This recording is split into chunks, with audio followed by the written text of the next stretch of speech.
vamos continuar o nosso estudo da primeira carta de João. Na aula passada, nós falamos sobre muitos temas, nós falamos sobre o combate ao gnosticismo, e agora nós vamos falar sobre iniquidade. Então, vamos ler a passagem? Vamos lá. Primeira carta a João, capítulo 3, versículos 6 a 9. Sabeis também que ele se manifestou para tirar os pecados, e nele não existe pecado. Todo aquele que permanece nele não vive pecando. Todo aquele que vive pecando não o viu, nem o conheceu. Filhinhos, não vos deixeis enganar por ninguém. Aquele que pratica a justiça é justo, assim como ele é justo. Aquele que pratica o pecado procede do diabo, porque o diabo vive pecando desde o princípio. Para isto se manifestou o Filho de Deus, para destruir as obras do diabo.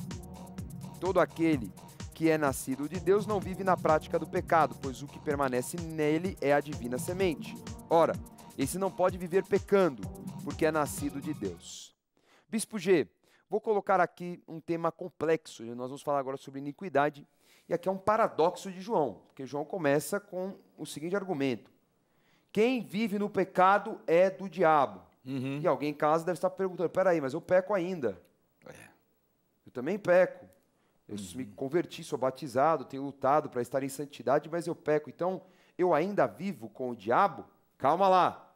Vamos ler, vamos voltar ao capítulo 1, versículo 8. Diz assim, se dissermos que não temos pecado nenhum, a nós mesmos nos enganamos, e a verdade não está em nós. Versículo 10. Se dissermos que não temos cometido pecado, ele deixa bem claro, que não temos cometido pecado, fazemo-lo mentiroso, e a sua palavra não está em nós. Bom, aí Bispo G vem o paradoxo, porque ele fala, mas nós temos pecado. Mas quem tem pecado está no diabo.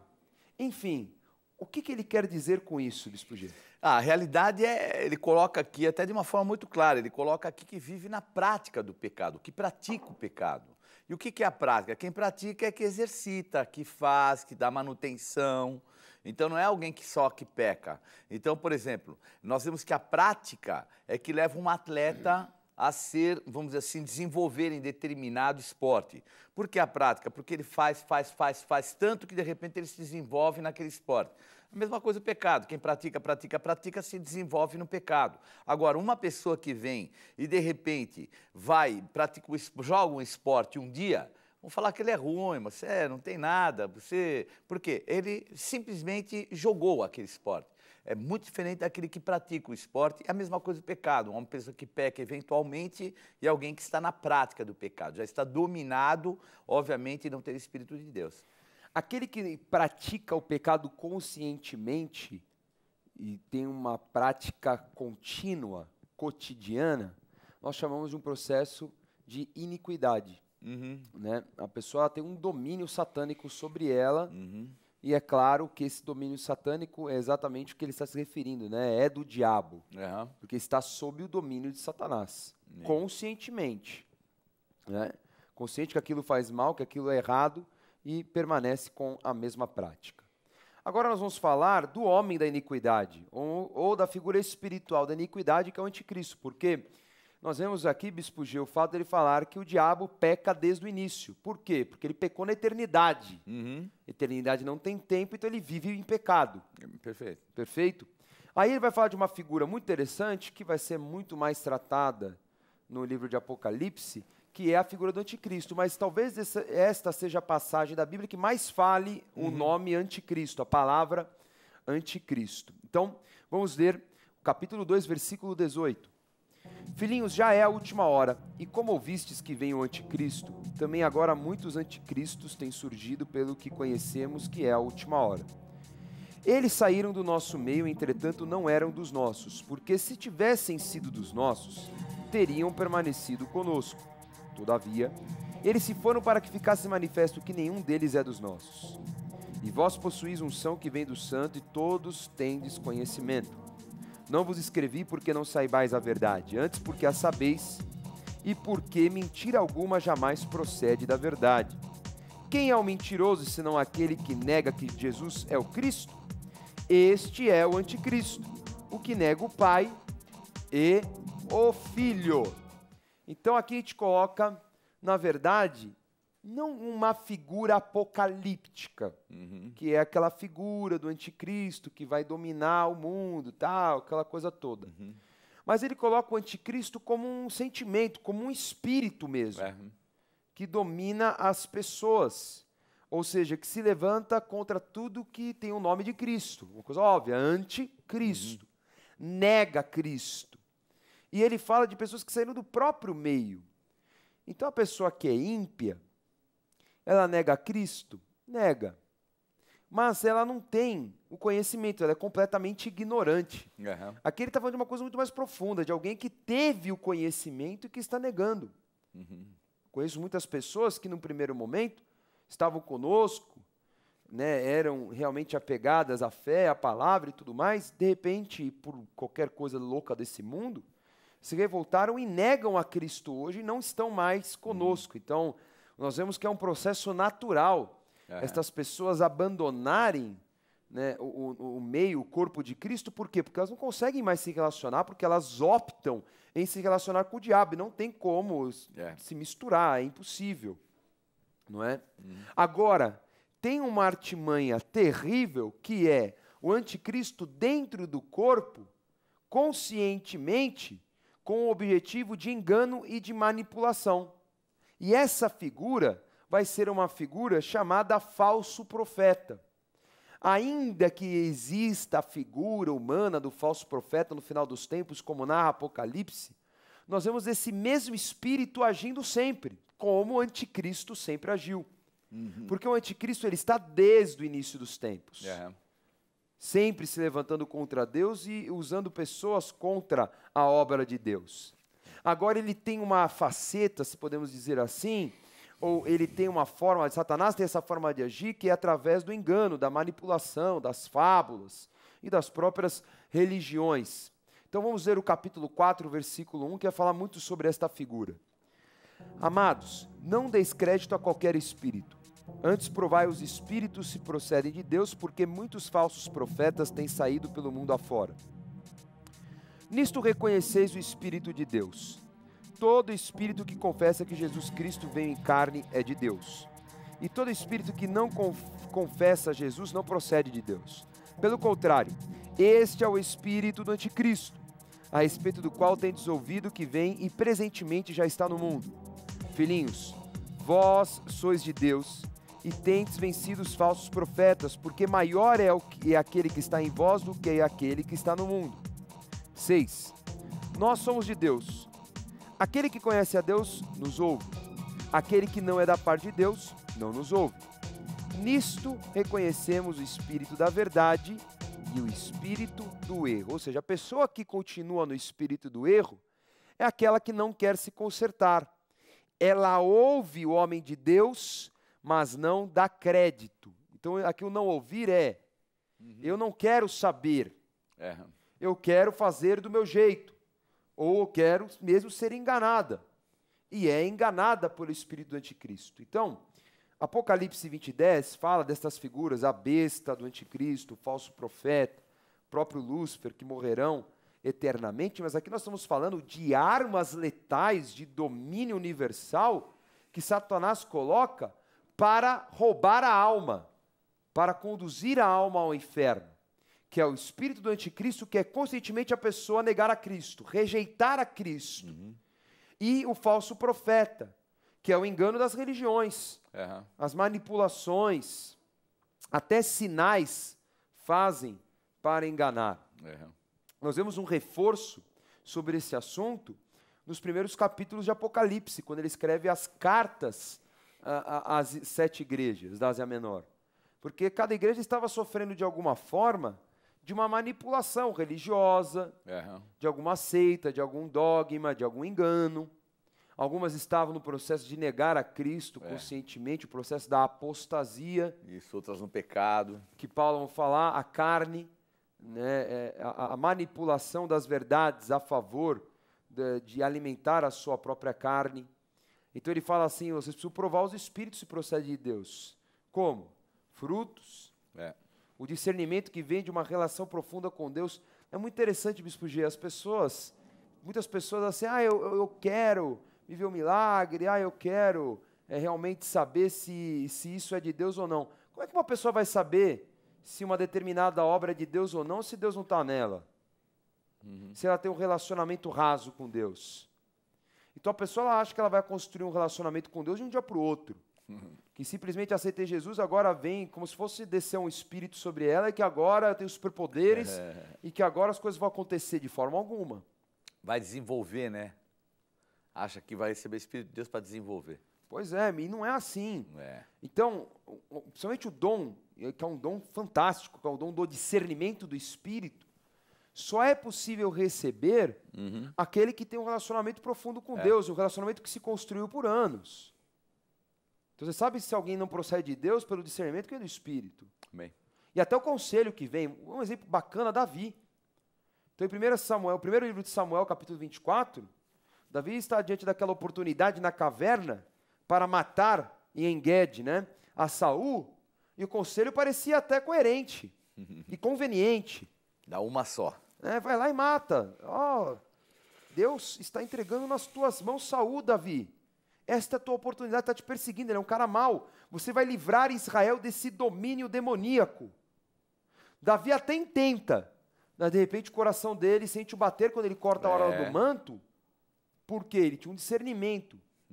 Agora, esse discernimento ele tinha, não é de um dia para o outro que ele desenvolveu esse discernimento. E olha que ele estava um pouco cego pelo engano dos seus colegas. Mas ali o Espírito agiu acima do discernimento natural do homem. Nós temos um discernimento natural das coisas, pelo conhecimento que nós recebemos. Agora, do Espírito, só quem tem realmente um relacionamento profundo com Deus. Então, a pessoa, eu fui enganada por um profeta X, por uma igreja tal. Na verdade, a pessoa também teve um relacionamento muito raso com Deus. Para não discernir. Para não discernir. Ou ela tinha um conhecimento muito raso da palavra de Deus, a ponto de não entender que aquelas práticas eram erradas. Por isso que a importância do estudo, da dedicação à palavra, de você ter uma busca profunda, de ir à igreja, mas também de orar, de jejuar, de louvar. Eu estava ontem ministrando os homens de aliança, lá de Pirituba, falando sobre isso. Que muitos homens têm dificuldade, homem naturalmente tem dificuldade de ter um tempo de adoração, de quebrantamento, por causa da sua própria personalidade, durão e tal. Mas muitos homens têm dificuldade de orar, de ter algumas práticas, e é por isso que muitos homens não conseguem entender e não ter esse quebrantamento, essa relação profunda com Deus. Por quê? Porque não sujeita a sua carne a isso. É verdade. Então essa transformação ela é muito importante. E ela vem ainda mais intensa através do derramar da unção do Espírito, que é o que ele vai falar no versículo 27. Vamos ler. Quanto a vós outros, a unção que dele recebestes permanece em vós, e não tendes necessidade de que alguém vos ensine. Mas como a unção vos ensina a respeito de todas as coisas, e é verdadeira, e não é falsa, permanecei nele como também ela vos ensinou. Filhinhos, agora, pois, permanecei nele, para que quando ele se manifestar, tenhamos confiança e dele não nos afastemos envergonhados na sua vinda. Olha o que ele fala aqui no capítulo 2, hein? De não sermos envergonhados quando Jesus voltar. Então aqui está um aspecto interessante, depois você pode rever a aula sobre unção no nosso canal, né? No YouTube, youtube.com/ceadeprofetas tem lá aula sobre unção. Então o que é a unção? A unção é a delegação dos atributos de Deus sobre o homem, para que o homem possa cumprir a vontade dele. É poder, é autoridade, são dons irrevogáveis. Você vai à igreja para quê? Para receber unção.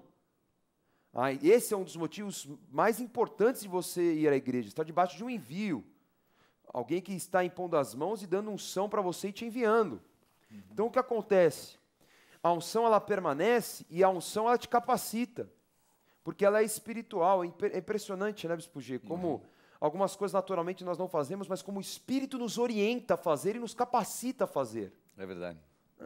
Então, um exemplo interessantíssimo, o apóstolo Pedro. Vamos dizer assim, ele não teve a formação acadêmica, ele não teve berço de ouro, não teve nada, pessoa super humilde, lá na quebrada da Galileia. Não é? De repente era um homem que, depois de transformado pelo Espírito Santo, tinha um discurso perfeito, ousado na palavra, era um líder, O que aconteceu com ele? Muito simples. Unção. Unção que foi derramada e ele recebeu aquela unção. E ele procurou aquela unção. É verdade. Ele procurou esse envio de Jesus Cristo. Então a unção, ela é essencial. A delegação de autoridade que venha de uma pessoa que está acima de você, que venha do Espírito Santo, ela é fundamental para que você possa vencer as suas lutas, para que você possa vencer o maligno. Agora, Bispo G, o capítulo 4, o versículo 18 em diante, vai falar sobre algo muito interessante, que o amor não tem medo. Que medo será que é esse que o apóstolo João está falando? Vamos ver. No amor não existe medo. Antes, o perfeito amor lança fora o medo. Ora, o medo produz tormento. Logo, aquele que teme não é aperfeiçoado no amor. Nós amamos porque ele nos amou primeiro. Se alguém disser a Deus e odiar a seu irmão, é mentiroso. Pois aquele que não ama seu irmão, a quem vê, não pode amar a Deus, a quem não vê. E retomamos aqui, Bispo G, aquela questão das duas leis fundamentais, que é amar a Deus acima de todas as coisas e amar ao próximo como a si mesmo. Aqui ele fala que o amor ele lança fora um medo. Mas que medo é esse? É o terror? É disso que ele está falando? Ou de que medo ele está falando, Bispo G? O temor, a palavra aqui usada é a palavra phobos, que é a palavra temor no geral, né?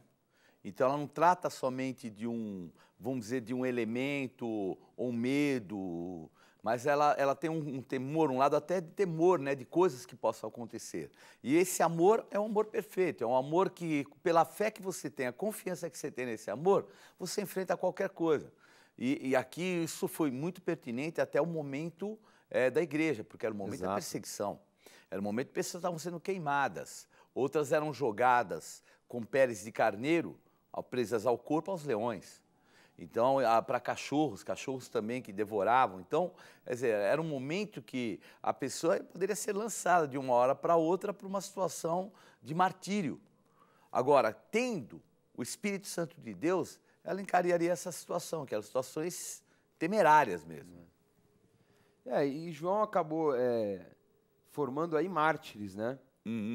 Nesse sentimento aí, não que ele tinha intenção de promover o martírio, né? Pelo contrário, né? Qualquer um combateria o martírio. Não é vontade de Deus ser martirizado. Acabava acontecendo, não é? Mas, por exemplo, nós vemos na escola de João, me recordo aí de dois grandes homens que eram até chamados de pais da igreja, né? Que são figuras como, por exemplo, Inácio de Antioquia, Policarpo de Esmirna, homens que eram discípulos diretos de João, do apóstolo João, e que eram discípulos, tem registro disso, né? Que eram homens, e os dois foram martirizados, né? E enfrentaram sem medo, né? Sabiam que não tinham saída, sabiam que era um momento de uma perseguição terrível, mas enfrentaram sem medo, né? Porque o que eles estavam esperando realmente era a glória, era a vida eterna, né? Então é exatamente este alvo que eles tinham. E não deixa de ser um termo forte, né? Porque a palavra phobos, né? Fobia. Então medo mesmo, temor, medo para se encarar. Agora a pergunta é, o que vence o mundo? O que será que o apóstolo João vai nos ensinar sobre vencer o mundo? Então vamos ler o capítulo 5, versículo 5 em diante. Quem é que vence o mundo, senão aquele que crê ser Jesus, o Filho de Deus? Este é aquele que veio por meio da água e do sangue, Jesus Cristo. Não somente com água, mas também com água e com o sangue. E o Espírito é o que dá testemunho, porque o Espírito é a verdade. Pois há três que dão testemunho no céu: o Pai, a Palavra e o Espírito Santo. E estes três são um. E três são os que testificam na terra: o Espírito, a água e o sangue. E os três são unânimes num só propósito. Se admitimos o testemunho dos homens, o testemunho de Deus é maior. Ora, este é o testemunho de Deus que ele dá acerca do seu Filho. O Bispo G, ele fala aqui sobre a Trindade. É claro, está atacando novamente o gnosticismo, né, toda aquela manipulação religiosa, mas ele fala de dois tipos de testemunho, um no céu e um na terra. No céu ele fala o Pai, Palavra e Espírito, uma coisa bem óbvia, Trindade, Pai, Filho e Espírito Santo, não temos aqui muito o que acrescentar, né, já estudamos sobre isso. mas a questão do testemunho na terra. O que ele quer dizer sobre testemunho na terra? Espírito, água e sangue. Então, o testemunho na terra é a marca daquilo que ficou. O próprio Espírito Santo está sobre a nossa vida. E ele deixou, né, o próprio Jesus deixou uma marca a qual é a nossa fé é baseada. E aqui, então, quando ele trata desses três, né, que seriam essas três, vamos dizer assim, palavras, que testificam na terra, que é o Espírito, a água e o sangue, é aquilo que foi observado, o derramar do sangue, não só por parte de Jesus, a água, símbolo de purificação, e o Espírito, que o homem volta a nascer espiritualmente. Então, se o homem volta a nascer espiritualmente, ele é lavado daquela condição de pecado que ele tinha. Agora, o que é que proporcionou tudo isso? O sangue derramado de Jesus. Então, aqui também o termo testificar é um termo martiriomai. É o termo testemunho. Então, aqui, quando fala que eles testemunham, testificam, é a mesma palavra que é da onde surge o termo mártir. Olha só. Então, Jesus foi um mártir, porque naquela época a palavra martiriomai, mártir, era alguém que era testemunha de algo, um ideal, uma filosofia, algo assim. Mas, com o tempo, ela começou a incorporar o aspecto até de sofrer, ao ponto até, nós vemos naquele período até de vir à morte. Mas de início a palavra martiriomai, que inclusive no livro de Atos, fala sobre isso, que receberemos poder para sermos testemunhas de Jesus Cristo. É a palavra mártir, martiriomai, num contexto de quê? Vão passar por luta, mas vão ser testemunho porque Deus vai nos dar vitória. Para que a gente não tenha medo de passar pela perseguição, as lutas, né? O famoso phobos, né? Lançar fora todo medo, porque essa testificação já está nas nossas vidas, o testemunho. Muito bem, para encerrar, Bispo G, vamos falar a quem pertence esse mundo. Já que o nosso testemunho, né, vence o mundo, então, quem nós estamos realmente vencendo? Vamos ler então o versículo 17. Toda injustiça é pecado, e há pecado não para a morte. Sabemos que todo aquele que é nascido de Deus não vive em pecado. Antes, aquele que nasceu de Deus o guarda e o maligno não lhe toca. Sabemos que somos de Deus e que o mundo inteiro jaz no maligno. Então, vamos dizer assim, o príncipe desse mundo é Satanás. Satanás, ele meio que loteou, né, a terra, determinou as suas autoridades, suas construções, os seus reinos. Mas a gente sabe que esse mundo está julgado junto com ele. E que tem muita coisa sob o seu domínio ainda. E que o reino de Deus está sendo estabelecido com a igreja para que este domínio seja abalado até chegar o juízo final, que ele vai ser completamente destruído. Agora ele fala assim que há pecado que não é para a morte. O que ele está querendo dizer com isso, Bispo G? Será que é aquela relação do que nós falamos, da pessoa que não vive do pecado, mas que talvez peque, mas se arrependa, encontre um caminho do arrependimento? É mais ou menos isso? O que ocorre, a gente percebe que tem uma outra passagem que fala até para não interceder por aquele que peca nessa instância, é alguém que profana, é alguém que vai diretamente contra a graça. É aquilo que nós já conversamos bastante, porque o pecado para a morte é um único, é você ser radical e rejeitar a graça. Então não adianta nem orar por esse, porque eles querem andar com a mente totalmente cauterizada, já extinguiram o espírito e não querem mais saber das coisas de Deus. Muito bem, então estudamos aí a primeira carta de João, né? O João, o apóstolo do amor, né? O discípulo amado, e vai falar sobre o amor que vence o mundo. Vamos revisar a aula de hoje. Estudamos a primeira carta de João, o discípulo amado de Cristo, que morreu de velhice e escreveu os livros mais recentes da Bíblia. Além de combater o gnosticismo, que era uma enganosa filosofia, apóstolo João apresenta na carta duas figuras apocalípticas que se manifestam espiritualmente na humanidade. O anticristo, espírito que se levanta contra tudo que é de Deus desde o início dos tempos, e o falso profeta, espírito que conduz o homem ao engano e às manipulações religiosas. Para vencermos o mundo, precisamos da unção que nos capacita e o testemunho, as marcas de um convertido, como batismo, confissão e santidade. Tome nota da agenda do programa Escola de Profetas. Não perca a oportunidade de se aperfeiçoar mais no conhecimento da Palavra de Deus e desenvolver seu ministério. Participe dos cursos do Centro de Estudos Apostólico. Para mais informações, acesse ceaapostólico.com.br ou entre em contato pelo telefone 11 3203 0641.